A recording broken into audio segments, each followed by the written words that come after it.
I'd like to welcome you to today's webinar that I think you'll find very interesting. TeamWrite, how to collaborate to create a successful book project. Your normal moderator of the webinars, Ramon Rocha, is traveling right now in Africa, so I'm filling in for Ramon today. I know he'd appreciate your prayers for his training and consulting work in Africa. And I want to especially express my appreciation right now to our presenter today, Keila Ochoa Harris. Keila, many of you know, she's an author, a novelist. Her books deal with multiple aspects of Mexican culture and history from a Christian worldview. I believe Keila has written and published 17 books and counting, and it includes children's stories, fiction for teens and adults, books about Christian life for women. She's also a contributor to our Daily Bread Devotional. Keila lives in Mexico. She's actually the granddaughter of missionaries in Mexico. And she loves the piano, music. She's a very gifted, well-rounded author and trainer. And actually, she's led various MAI writer training workshops around the world. She also serves on the MAI board. So Keila, I'm going to be inviting you to connect to your video so everybody can see you. And I'm going to turn this over. There's Keila. So Keila, I'm just going to turn it over to you. I'd like to remind everybody that you can do chat questions, and we'll be watching those questions as they come in. We can maybe occasionally we'll answer them as we go along, or we can answer them at the end as well. And we'll be finishing the webinar by 9 a.m. So Keila, thanks so much for joining us, for sharing your expertise in this specific area in terms of writer training and writing for publication. So take it away, Keila. Thank you. Thank you very much. I'm so glad to see many names in the chat list that I really appreciate. And I'm very excited about this webinar. It's my first time, so please have some patience with me. I hope the video and the audio are okay. If there's any problem during the session, please let us know through the chat and we can fix it as soon as we can. The title is TeamWrite, How to Collaborate to Create a Book Project. And this is going to be something like a study case in the sense that we experienced this already. There's a book that was published through this collaboration of writers. And I think that's going to be part of what I'm going to tell you about. I'm going to tell you the experience we went through, the steps we took, and then if there are questions at the end, I will be very, very glad to answer them. So I live in Mexico. I'm a writer. There are about 3 or 4 publishing houses in Mexico, which are small. Most of the books that are sold in Mexican bookstores, Christian bookstores, come from big publishing houses that are in the States, and they translate material and they send them here. So in Mexico, the 4 or 5 small publishing houses that are 100% Mexican and that they are in Mexico struggle many times to publish books and to distribute them. One of them is ELA, Ediciones Las Américas in Puebla, Mexico. And I have been working with Ruth Mozo, who is the publisher, very closely. And one day we had a dream. We dreamt of writing for young women.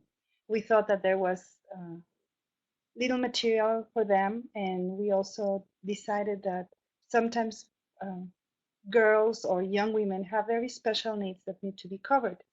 So we started to dream about this and we came up with this project. So we started by having a clear idea of what we wanted. We sat down, the publisher and me. I was working as an experienced writer in this project, and we wrote what we really wanted. And I think that was very important. When you have a project, it is very, very crucial to have a clear idea of what you want. What did we want? Well, we were looking for, number one, a devotional book for young women. Our target age was women who were finishing high school and starting college. But of course, that meant that other young women could read it too, women who had finished college maybe, or teenagers. However, we were very clear about that audience thinking about the issues they face. Number 2, we wanted a devotional divided into topics. We have made a little research about other devotional books in the market, and we like them, but we thought that it would be interesting to have a topic per month. So, for example, in our division of topics, we decided to have in January the topic of our identity in Christ, who we are in Christ. For February, we decided to talk about character, how to shape our character. For March, which was very fun, we decided to talk about the natural world, lessons we learn from animals, plants, etc. So we made a list of the topics we wanted to talk about in this devotional, and we thought it was going to be something new for the market. Number 3, we wanted a fresh style. That is, we were talking to young women. So we didn't want to be very casual, but in our approach, we were thinking about using, for example, in Spanish, there are words for referring to people. One is usted, which is a very formal you. That's how you talk to an older person, or the tú, which is informal. It's a you that is informal. So we decided we were going to use the tú to talk to the young women. Number 4, we wanted a Latin American context. We wanted a devotional that would be useful for Latin American girls, and that meant we needed Latin American writers, right? Because they are going to understand what they live through, how life is in Latin America, etc. And number 5, we wanted a guide to biblical literacy. What does that mean? We thought that a devotional is sometimes the only contact the girls have in a daily basis with the Bible, unfortunately. I mean, they do their devotion and then they don't open the Bible. They just read the devotional book.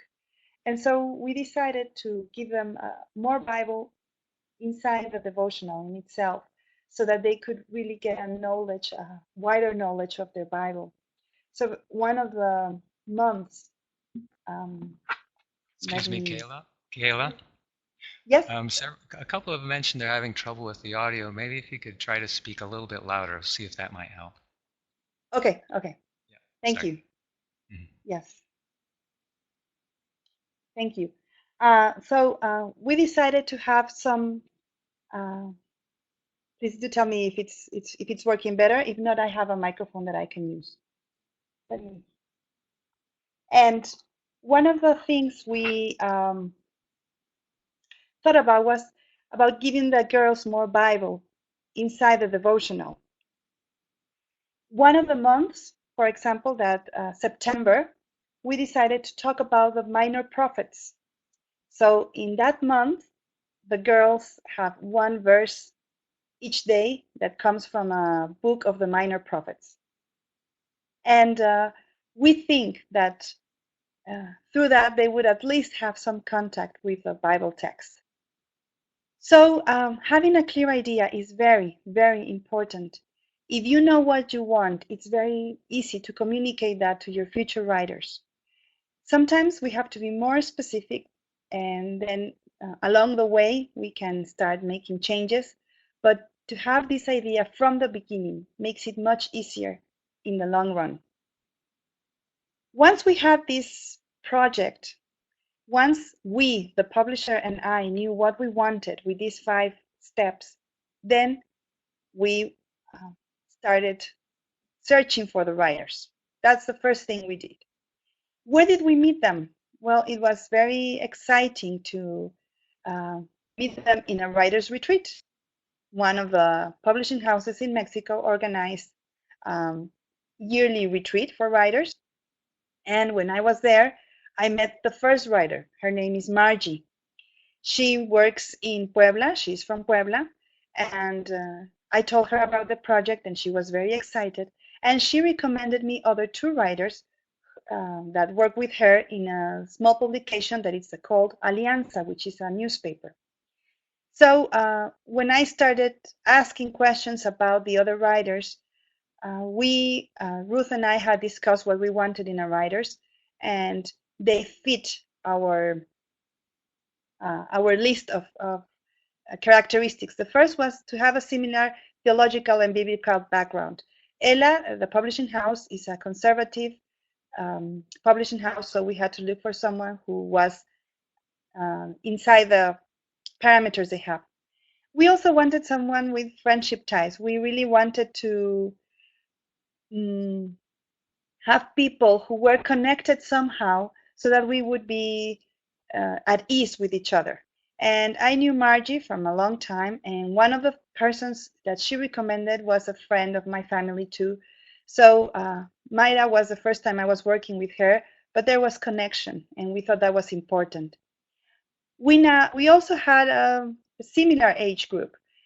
We are moms. The four of us are people between our 40 and 50. We are working, some of them have daughters in the age we were targeting for. And we thought that was also important because we decided to write to them as an older woman giving advice to a younger woman. So we wanted the writers to have a similar age. And then we had previous contact with the target age group. As I mentioned before, two of them were mom of teens. One is a teacher of young ladies at her church. And I have been working with young women too for a long time. So we thought all this was very, very important for the project we had in mind. Once we had the writers, we moved on to our next step, which was number 2. We gave a demo of 2 or 3 pieces of writing. Now, this was also very, very, very important. I realized that having this can save a lot of time later on. I learned this from working with Our Daily Bread. They are very, very clear on what they want. They send us the guidelines from the beginning, and that gives the writer a lot of confidence in what they are expecting from us. So learning from them, I decided to apply this into our new project. And we gave them a demonstration of 1 month of writing. I wrote the first month, my part, of course, because we divided each month in 4 parts. So I wrote my part and I sent them what I have written as a demonstration. I was very clear on the word count. You know that in a devotional book, most pieces have the same length. So I sent this with a word count at the end. Each piece had, I wrote at the bottom how many words I had used in each devotional. I told them exactly how we wanted to use the Bible verses. That means how we want them to write them, what version to use, how to write it, if it was between commas or if we wanted to use the chapter first and then the book. Or, I mean, we were very clear on how we wanted quotes. Also, I gave them the format. We use the typical format for a devotional book, which is basically 3 paragraphs. First, an illustration or an introduction that is interesting to them. Second, the body of the devotional, the main issue, biblical issue we want to show the girls. And number 3, the final thought or a quote or that invitation to do something about what they have just read. We decided everything was going to be 3 paragraphs, no more, no less, so that the girls would be really, really sure about what they were expecting each day. I gave them also the demonstration of the language we wanted to use to the ones I wrote and the casual style we were using. For example, in some of the days we used illustrations from media. We used the programs that are famous now in Latin America. Sometimes we use illustrations of famous actors or actresses that are the ones that young women are watching right now in movies and television. We use illustrations about comic characters, but also about history. We thought they also need to know a little bit about history. So some of them mentioned the Titanic, etc. When I gave them those pieces of writing, I asked them to write if they had any questions, if they had any comments, if they wanted to change anything. But I think for them it was very clear what we wanted and how we wanted it. So we were ready to write, and we started doing that. We gave the writers each month's topic. That means we didn't overload them with the 12 topics of each month from January to December in one sitting. No, we said, okay, we're going to be working month by month, and we're going to go at a pace which you can handle it, and we're going to do it without any pressure at the beginning. So we just gave them the first month, which was January, and they started writing. And when they finished January, we handed the new one, February. And as I mentioned before, we chose topics which were different. We were looking for a lot of variety um, in our devotional. For example, as I mentioned before, we used the animal world, Christ's names, good women of the Bible, women from Christian history. As I mentioned before, minor prophets. And they worked the first month, January, in a slower pace.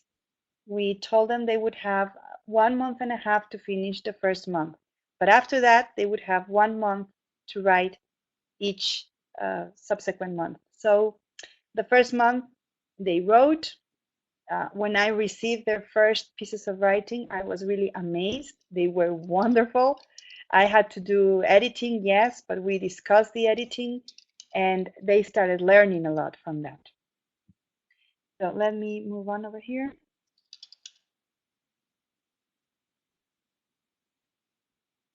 Okay. So the next step, what did we do? We set the deadlines. After that first month, that was the trial, we set deadlines and we told them, okay, now it's the following dates are the ones you have to be turning in each month, February, March, etc. And the writing started. We then faced a problem. I was in one city, they were living in different cities, so we were not able to have face-to-face conversations. That was not possible.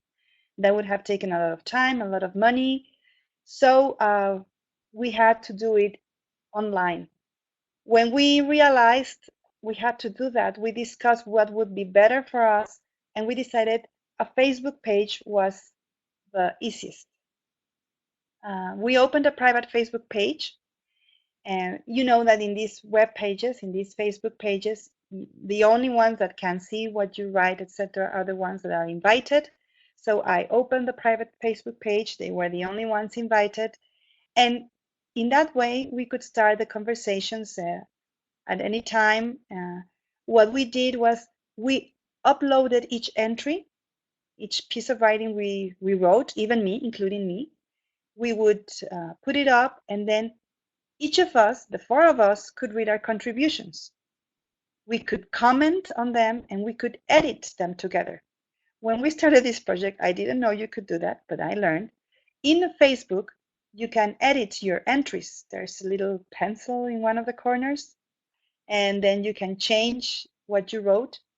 And so if someone found a typo or any type of mistake, any important comment, we would write it down, and the author of that entry would edit her piece of writing. And in that way, we moved at a pace that was really, really, how could I express it, fluid. It was we got into a pace in which we could really, really get moving, and we could especially produce pieces of writing that were edited informally, maybe, by 4 people. I realized that in my team, we had an expert in Spanish. She could detect all the mistakes of the language immediately. We also had one of them, Judy, which some of you met at Lead World, I think. She is very, very biblically literate. I mean, she knows a lot about Bible, so she could detect things that maybe could be confusing for the girls about biblical terms, or she would ask us to be more specific about certain Bible history, which maybe the girls wouldn't be very familiar with, etc.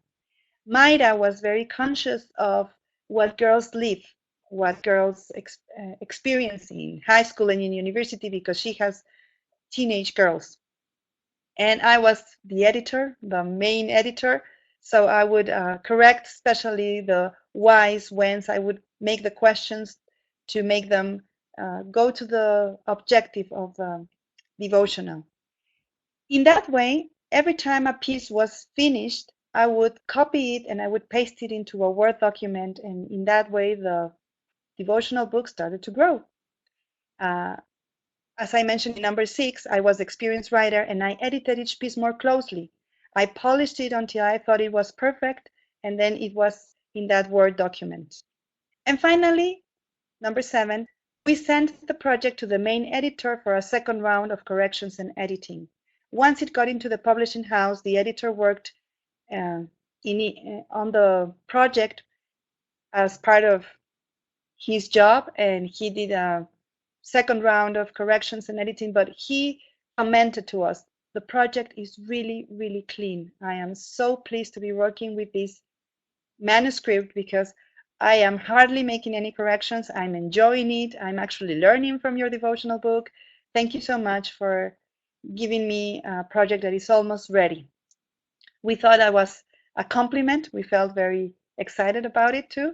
And that's the way we finished the devotional more or less in the month of September, so that the devotion came out in November. So the editor had a lot of time to really edit it and to read it loud and to make the necessary corrections.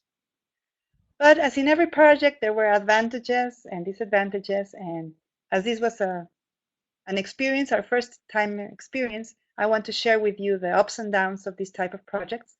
And I want to be very honest so that you can use them in your context and in your culture. These were the advantages we saw. First of all, 4 writers are 4 sellers. As I mentioned before, we are a small publishing house. Ella is a very small publishing house. So sales are not very good. When a book comes out, mostly they just print 1,000 copies, and it takes 6 to 8 months to finish half of it, 500 copies sold. When we presented in November the devotional, we started selling immediately, and we are now in June, and we have finished the first edition. I mean, the first 1,000 copies have been sold. But who has sold the copies? Basically, us, the 4 writers.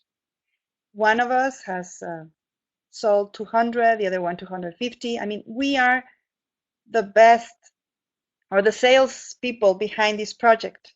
So this is an advantage for a small publishing house. 4 writers, 4 sellers, 4 writers, 4 promoters.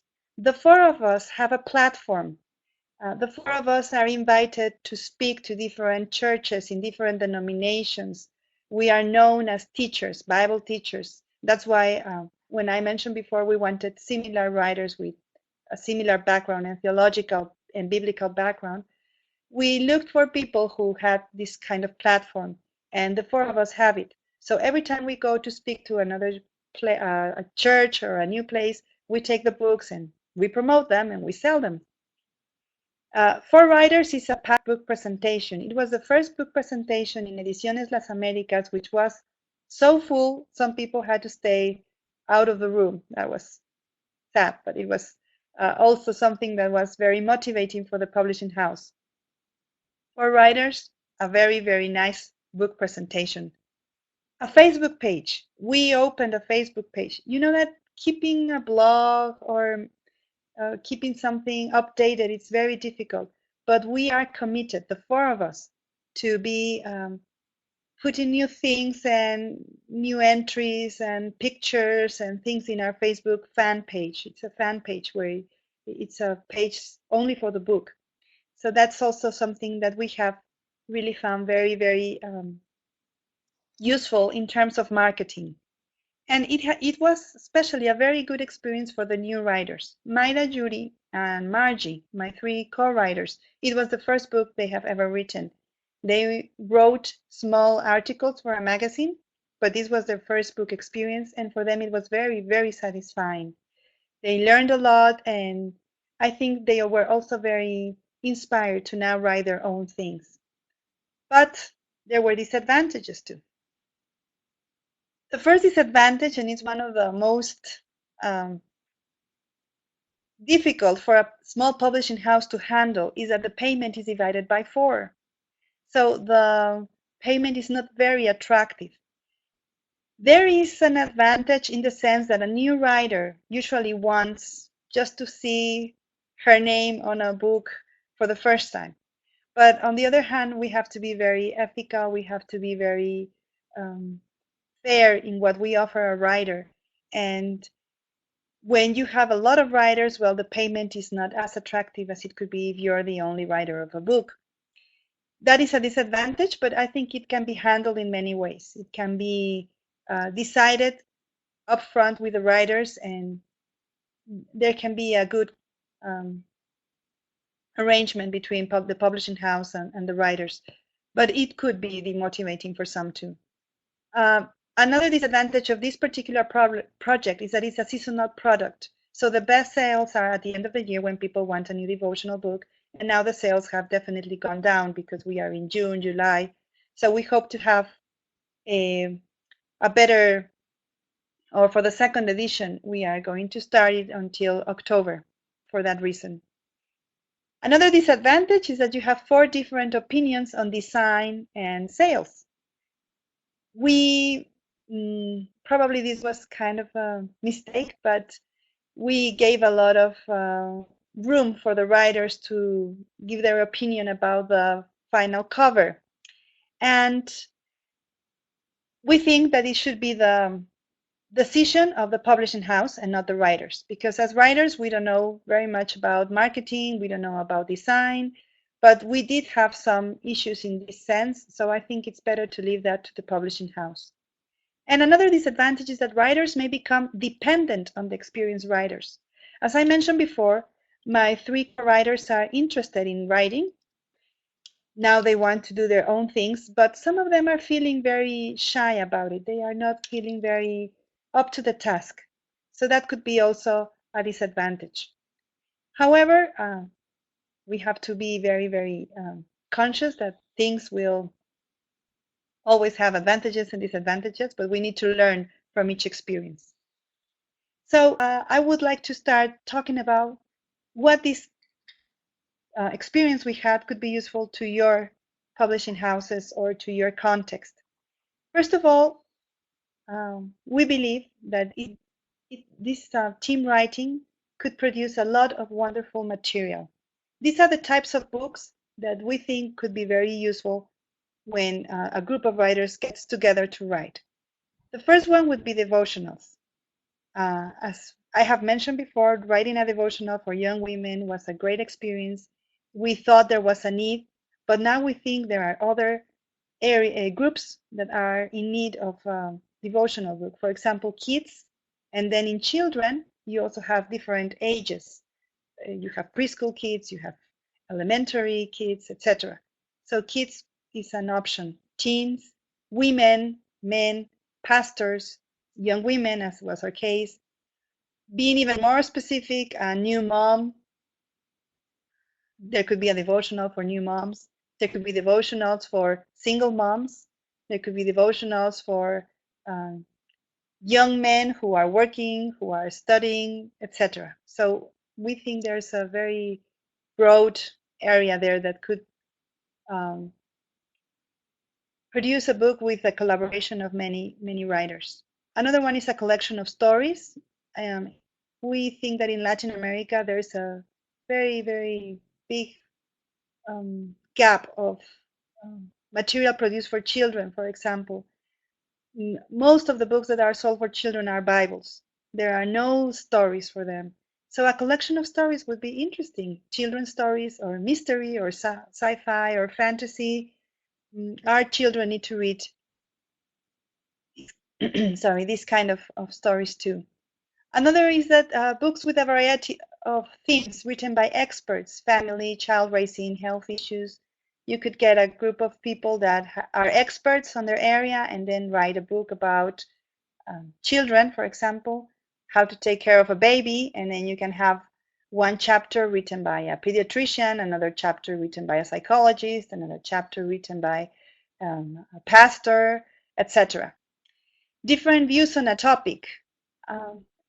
There is a need, especially in theological topics, about having a book that shows the different views of a certain area. For example, the Holy Spirit, how different denominations, different theological backgrounds think about the Holy Spirit. And it could be a useful book, especially for some contexts and for maybe seminaries. And that could also be a book that is written through a collaboration of different writers.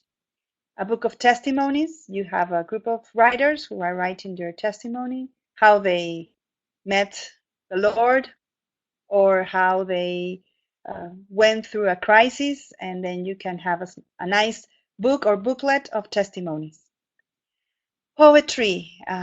Once again, we think that in Latin America there are no nice Christian books that reflect that the poems that many people have inside their souls. And a poetry book would be a nice project to work with a collaboration of different writers. Dramas and skits for church use, they are always asking, people are always asking in the bookshops for material to use in their Christmas celebrations or for Mother's Day or for Father's Day. And people do write them in just one. They write one for their church and they find it was a very useful tool. So maybe we can collect those skits and make a book that could be useful for the church. These are just ideas. I'm sure that now when we open the chat, there will be even more. But those are the types of books that could work with a collaboration of writers.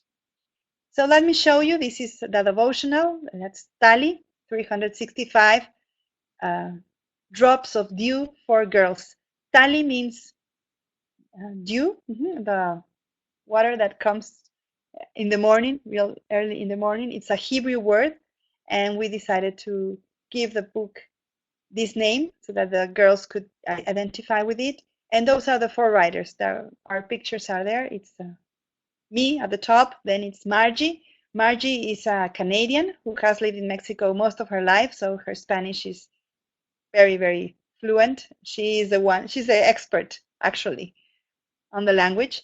Then it's Mayra. Mayra is a very, very talented young woman who also, she's a very good speaker. They invite her a lot to many churches because she's a very good speaker. And Yuri Flores was in Lead World last year. She's a very talented woman. She's single, but her devotionals, her pieces of writing were very, very motivating, especially because she's an example also of how a single woman can reflect God's beauty in everything she does. She is a very, very bright, brilliant woman, but she's also very warm and friendly. And most of her pieces of writing show that friendliness and that love for the girls. So let me start summing up so that we can have some time for discussion. As a summary, these are the four ideas that we could share with you. Number one, to have a clear vision of what you want. The more specific you are, the more success the writers will have in producing literature or pieces of writing that fit what you want. Number two, invite an experienced writer to direct the project and mentor the new writers. This could also be the job of an editor, but editors are very busy in other projects. So an experienced writer would have the double work of also editing some of the pieces and mentoring the new writers. And for me as an experienced writer, it was a privilege. Really, it was a privilege to mentor these three women. Number three, find ways of offering an attractive salary or payment. As I mentioned before, this is one of the disadvantages. So there could be ways of handling this and giving the writers something that is attractive to them. And number four, encourage the writers to be part of the sales and promotion. they are the best sellers. I mean, they are the people who are going to get the word out of that book. If they have a platform, it's going to be even easier. And instead of having one person selling the book, you will have 4 or 5 or 10, depending on the project. And it will be definitely a book that's going to be one of your bestsellers. That's what is happening to us right now with Ediciones Las Américas. So I don't know if it's time now, John, to start. Yeah, Keila. Yeah, the questions are starting to come in, and I've noted those, and let's start fielding a few of those questions. And while we do that, others of you who are participating, please feel free to type in the chat box any questions that you may have for Keila. Yeah, that was a very clear and articulate presentation. Thanks so much. Oh, thank you. One question that came in from Larry, he noted that there are really 3 elements at work here in this project that you're describing. One is the publisher, and the other aspect is the editorial training, and then the writers and the writer training aspect of it. I wonder if you might comment on this. For instance, what would have happened if you would have this project without the prior commitment or involvement of a publisher? For instance, what might have happened if you would have started the project without an experienced writer, editor like yourself, like a group of writers who really had very little prior experience? So just comment on that interplay between publisher, editor, and writer. Okay. If I'm not getting the question right, please do tell me. But I think that as the title of the webinar says, it's a team right. I mean, we have to work as a team in any project. Every book needs to be worked through this trinity, as Larry wrote in his comment. If we want a book to be successful, the 3 parts are necessary. Which are these 3 parts? Number 1, the publisher. We need someone to publish the book. We need someone to be interested in publishing the book. If they are not interested in publishing the book, we can do all this work and have all this project, and then the book is going to be just a manuscript. We also need an editor. Now, editors are very, very difficult to find in this moment, but we are working, MAI is working really hard on training editors, because the editor is really the soul of the book. The editor is the connection between the reader and the writer. When there is no editor, or editors don't have the time to devote to these type of projects, an option would be the experienced writer. When we have published many books, like it's my case, I have been involved in about 17 books. I am not an editor yet. I really respect the editors. I think they are wonderful in what they do. But I have learned a little bit about how the editors work, how they help writers do their best. I have learned the questions they ask. And so an experienced writer could work as an editor for the first part of the project. And then when the manuscript is ready, the editor can really go into the depths of what they know for the publishing house and polish and finish the book. But writer training is also very important, because if you let me give you a very specific example of this project. If Judy, Mayra, and Margie had never written anything in their lives, probably I wouldn't have called them for the project. I knew Mayra has a blog. She has kept this blog for about 5 years, and I read her blog, and I knew she was a writer who, even though she didn't have a formal training, she knew how to write. She had to improve in some things, but she did have a blog. Margie was in the writer's retreat, which means she was interested in writing and she had had some previous training. And Judy was a frequent contributor of a magazine. So where are you going to find the future and potential writers? Probably in a writer's training, because you will find people who are willing to learn, willing to write, and that are having some kind of training for the project. I'm not sure if I'm answering the question. If not, let me. Yeah, that's But good. I think. Sorry. Go ahead.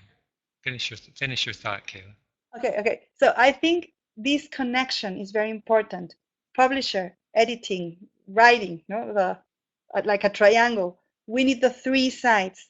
And if there is one lacking, well, maybe this is a moment to think what we can do about it.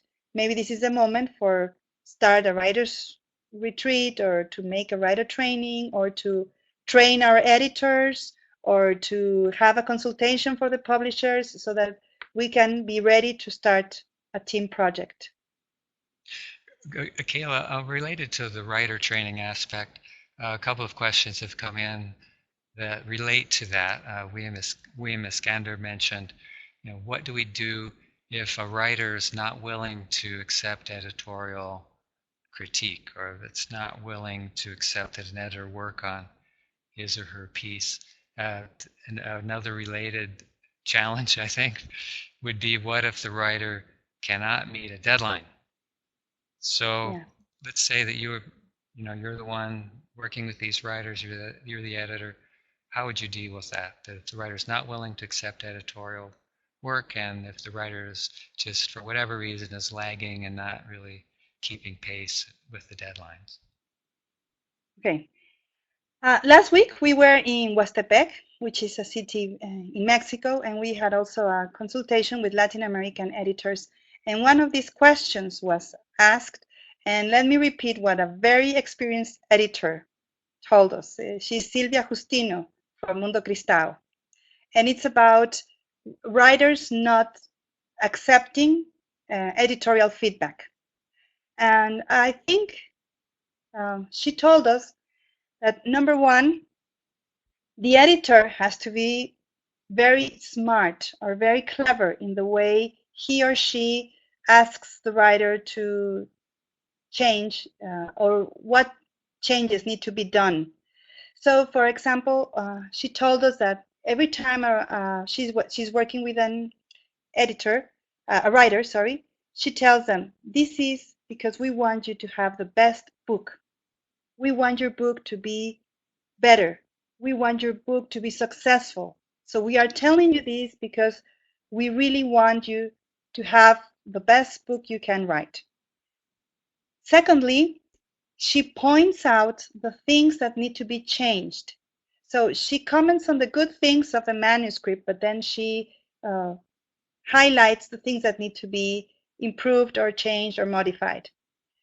However, she also mentioned that most of the writers she has worked with accept her changes, but some of them haven't. And then she told us there is a moment where the publishing house has to decide whether they want to pursue the book of this particular writer. So I think if you provide the guidelines from the beginning, as I mentioned before, the writer knows exactly what you're expecting of them, and many things can be avoided. One of the things that you can highlight from the beginning is, we are going to edit your piece of writing. My co-writers, they knew we were going to change what they wrote. On the Facebook page, the page we had as writers, they also realized that it was very important to improve our own writings. So they collaborated in the editing process, and that made it even easier for them to realize not everything is perfect once you write it. So maybe my suggestion for the first would be to have a clear understanding since the beginning that every writer needs an editor, and the final product is not going to be the first manuscript a writer sends you. Number two, in the other question that John asked about deadlines, I work with another publishing house for educational material. It's a non-Christian publishing house. And in the guidelines and in the first contract I signed, there are penalties for me if I don't fulfill the deadlines. Hopefully we don't have to do that, right? But again, from the beginning, we have to be very clear what is going to happen if the writer doesn't send their pieces of writing in the deadlines you mark. with Mayra, Judy, and Margie, it was not necessary, but I know they were maybe an exception to the rule. It would be very important to mention from the beginning, if you don't hand in your document by whatever, March the 30th, then your piece of writing won't be included in the book. I know it's maybe hard or harsh, but I think that if a writer is really interested in doing a good job and being published, the writer has to accept deadlines and editing. It's part of what we are. If we want to write, we need to be humble enough to work with an editor. Hopefully, So, I have been clear. Keila, maybe our next webinar could be penalties for writers who don't meet their Yes. deadlines. What do you think? I have a question that was mentioned by Olusola. It related to sales. You had commented earlier that all 4 of the writers were involved in promoting the book. I'm not sure if you meant by that they were, what aspect of sales, like if they had to keep records and gather money and turn it in, or maybe you could just explain a little bit further about that, particularly what, in the sense of what is the role of the writer in the whole promotional process of a book. As a writer, can I just say, oh, I did my part, I'm going to turn it over now to the publisher to do all the promotion, or what is the responsibility or the role of the writer in promoting a book? Yes, let me be more specific in this point then.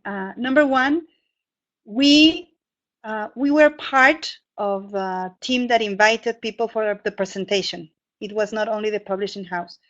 We decided, each of us, to invite 20 people to the presentation. Of course, one of the presentation was in the city where 2 of them live, so their whole church went to the presentation. But I was not from the same city, and my commitment was to invite 20 people. So we were very clear in that.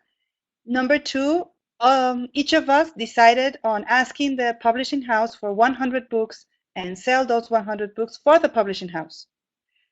We decided to do it in our different areas. I mean, the sales were for the publishing house. It was not for them. Our payment was different. We had already been paid. That was not part of it. We decided to help the publishing house with those 100 books, which by the end of December, 2 of us needed 100 more copies because we finished our 100 copies really quick.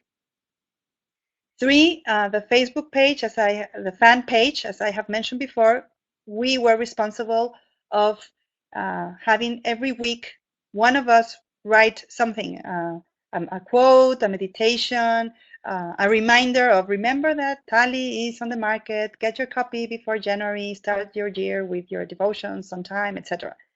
So we also helped the promotion that way. And finally, one of the things we did is that we were very much in touch with Ruth, with the publisher, so that she would be telling us, someone has asked us from a different city to promote Tali. Would one of you be able to go and give a presentation? And then if I couldn't make it, one of my co-writers would go. And so we had different presentations in different parts, and we were willing to go to that place. That's how we contributed with sales, basically with promotion and selling the books. At least, as I mentioned before, 2 of us sold 200 copies before January, and we have continued doing that. Of course, as I mentioned before, right now it's not a very good time for selling a devotional book, so we are selling less books, but Mayra just sold 60 books last week in a conference, so we continue promoting the book. That's really significant, Keila. It's impressive to hear you say that, because sometimes we as writers feel that we can just do our writing and leave it up to others to promote and even sell. And it's remarkable to hear just how much success you've had. That's great. Keila, we had a couple of questions that kind of highlight a unique aspect of your team writing project, in the sense that you 4 writers were working truly together as a team, sharing mutually, your ideas, your critique. So that is a unique model that you're sharing. Then there is another type of model that is similar, in which an editor, it could have been you, would invite a group of people, maybe 10 or 12 or whatever, to submit, for instance, a testimony. There's a question about putting together a similar kind of book of testimonies. In that case, the writers are not sharing among themselves, but they're communicating only with the editor. So it's not a true team writing project, but it's a group writing project in the sense that a number of different writers are contributing. I wonder if you just have any comments on the pros and cons of those two different kinds of, I guess I'd say, group writing projects. Yes, I think group writing would be more the responsibility of the editor. Maybe the writers won't know each other during the writing process. They will just submit their articles.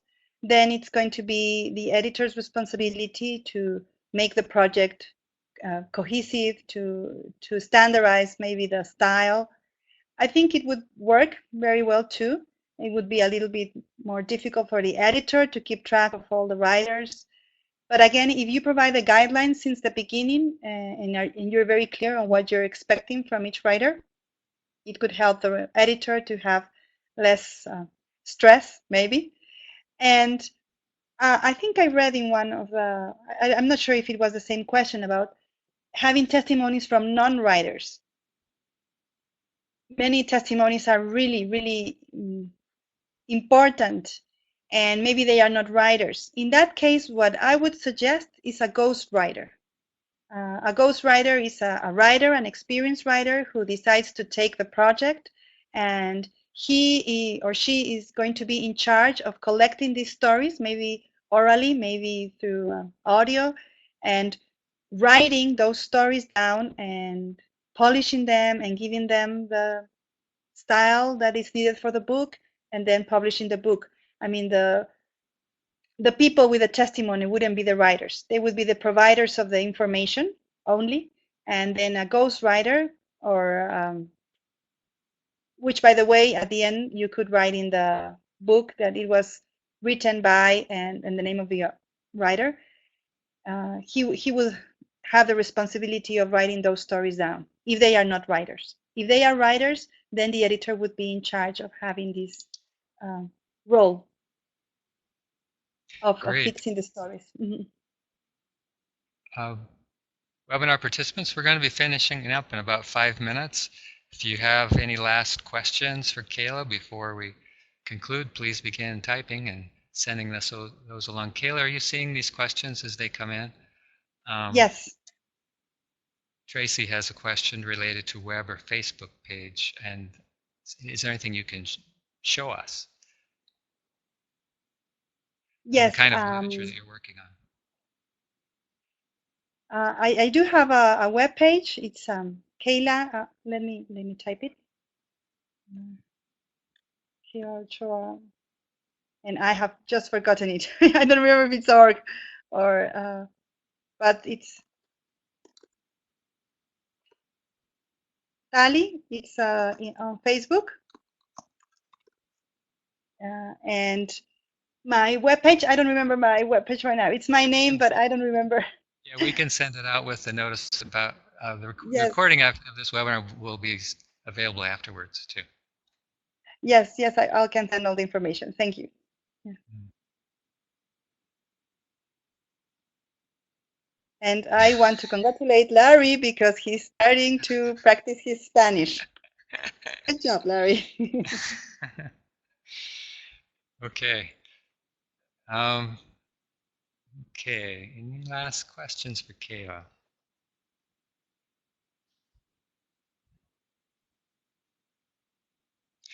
Okay. Keila, I think we may be out of questions. Just to kind of conclude, were there any surprises to you along the way in this project? It sounds like you had everything kind of clearly planned out, but were there any surprises along the way as you think about it? Maybe something that turned out better than you thought, or maybe just something that may have been a little different than you anticipated? Well, everything turned better than I thought. I really didn't expect the project to be such a success. But also I have to mention that along the way, as writers, we had a lot of challenges, personal challenges. One of them had an accident, another sick husband. I mean, many things happened during that year where we were writing together. And the Facebook page we had was also, it turned out to be also our prayer page, because we were sharing uh, prayers, and we were praying for each other, and we commented on what was going on in our lives, and we also became very good friends. And I think that was the best thing about this project. It's beautiful. And one last question, Keila. Barbara's asking, what about self-publishing as a group? Could that, if you didn't have Ela in Mexico, what could you have potentially self-published? What are your thoughts on that? I think it could have been an option. It could have. We would just have needed a person who had to help us along the way with all the digital aspect or the printing aspect, because we are not experts. But I think it could have worked, although our job as sellers would have been double. We would have to be more committed to the sales and promotion, more than we were, I mean, in the Good. beginning. Okay, well, great. Thank you, Keila. Here you see Keila's email address. She's very graciously making that available to us, that we can write to her. If you have more questions you'd like to follow up personally with Keila. Just want to mention that this webinar is being organized, sponsored by Media Associates International. And the project Keila describes is right in line with what MAI is all about. We want to see more homegrown, locally authored Christian content of high quality. And that's exactly what Keila has been doing, as she described. Please note the next two webinars coming up. In July, our webinar will be Building Strong Teams, Empowering Leaders and Creating a Positive Culture in Your Publishing House, led by Rodney and Geraldine Shepard. Then in August, children's books, training in regard to children's books, led by Stephanie Rishi of Tyndale House Publishers. So a couple of good webinars coming up. Just so glad that we have talented trainers like Keila and others who are leading these free webinars and being generous with their expertise and their thoughts and things that will be beneficial to us in our writing and publishing. So Keila, I think with that we'll say adios to everybody. Thank you so much again for sharing with us this morning, and I hope you will, those of you who participated, will contact Keila if you'd like and keep in touch with her. So I see some good Spanish farewells in the chat box. And Good. Adios. the language of heaven, right, Keila? So thanks so much. We'll say goodbye for now then. See you later. Bye. Bye.